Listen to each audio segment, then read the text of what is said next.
जितने भी मेरे बड़े बुजुर्ग, मेरे भाई, मेरी बहनें, मेरी माताएं बैठी हैं, आप सब मेरे पे इतना आशीर्वाद, इतनी कृपा बरसा रहे हैं। परमात्मा की नेक बंदी मैं अपने आप को समझ रही हूँ। आज आपके संघर्ष को 200 दिन पूरे हो गए हैं। दुख भी होता है और खुशी भी है। खुशी इस बात की है कि आपका हौसला, आपकी हिम्मत, आपका जज्बा उतना ही है जितना पहले दिन था। दुख इस बात का है कि ये हमारी जो सरकार है वो आपकी मांगे, वो आपका जो हक है उसके लिए सुन नहीं रही है।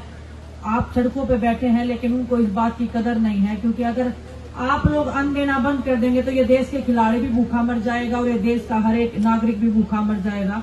उनको इस बात को समझना होगा कि आपके बिना ये देश कुछ भी नहीं है। मैं भाग्यशाली मानती हूँ अपने आप को।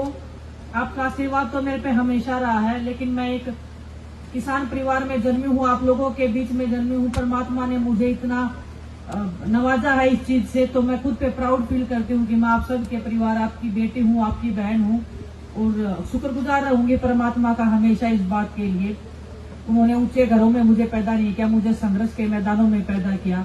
उस संघर्ष के बीच में, उस संघर्षशील कौम के बीच में मैं बैठी हूँ, उस समाज के बीच में से मैं आई हूँ जिसने संघर्ष किया है। मेरी माँ से मैंने सीखा है हार नहीं माननी है, और मैं आप सबसे भी यही सीख रही हूँ कि हमें हार नहीं मानना है। अपने हकों के लिए, अन्याय के खिलाफ में लड़ना है।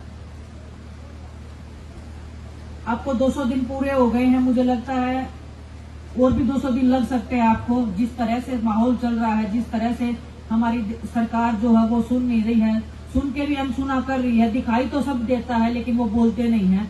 जैसे हम बैठे थे, हम तो दिल्ली के नजदीक भी बैठे थे, उनको सब सुनाई देता है लेकिन वो बोलते नहीं है। दुख होता है, तकलीफ होती है, क्योंकि हम वही लोग हैं जो उनको वहां पे बैठाते हैं। वो हमारी इज्जत का, हमारे मान सम्मान का रखवाली बिल्कुल नहीं करती है। आप सबके आशीर्वाद से मैं ओलंपिक्स में गई थी।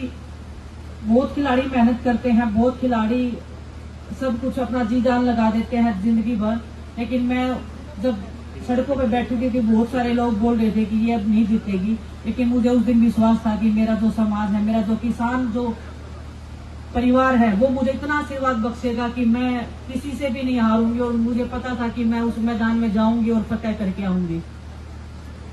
आपसे माफी चाहूंगी कि मैं वो मेडल तो नहीं जीत पाई, लेकिन वो संघर्ष मुझे आज भी जिंदा रख रहा है। वो संघर्ष मुझे आज भी लड़ने की हिम्मत दे रहा है। आपसे ही मैंने वो सब सीखा है और परमात्मा से यही आशीर्वाद मैं मांगती हूँ कि ये संघर्ष जो मन में है, मेरे खून में है, वो कभी कम ना हो। मैं लड़ाई हमेशा जारी रखूंगी, आप सबके साथ में हूँ। आज मैं प्रेजेंट आपके साथ में हुई हूँ, लेकिन दिल से हमेशा आपके लिए भी दुआ रहती है, मेरे पूरे परिवार के लिए दुआ रहती है कि कभी भी कोई ऐसी घटना ना हो जाए, क्योंकि दुख होता है। जब आप सब पे गोलियां चली थी तो हम देख रहे थे, चाह के भी कुछ नहीं कर पा रहे थे। बस मैं अपने भाई शुभकर्ण को एक बात बोलना चाहती हूँ कि आपकी बहन आपके साथ में खड़ी है, आपके परिवार के साथ में खड़ी है। आप ये मत मानना कि आपकी कुर्बानी बेकार जाएगी, आपके साथ में हम सब खड़े हैं। और जिस चीज के लिए आपने कुर्बानी दी है वो हक लिए बिना मेरी जो किसान परिवार है वो यहाँ से नहीं जाएगा, इतना भी मुझे विश्वास है।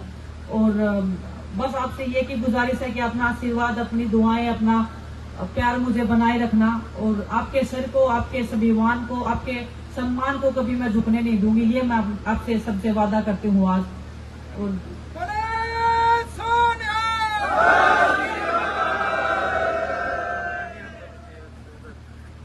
संघर्ष के मैदान में हम ऐसे ही डटे रहेंगे, ऐसे ही हमारा जज्बा बना रहे। परमात्मा से यही आशीर्वाद है, वो एक गुरु जी हम सब पे मेहर रखे। बहुत बहुत धन्यवाद।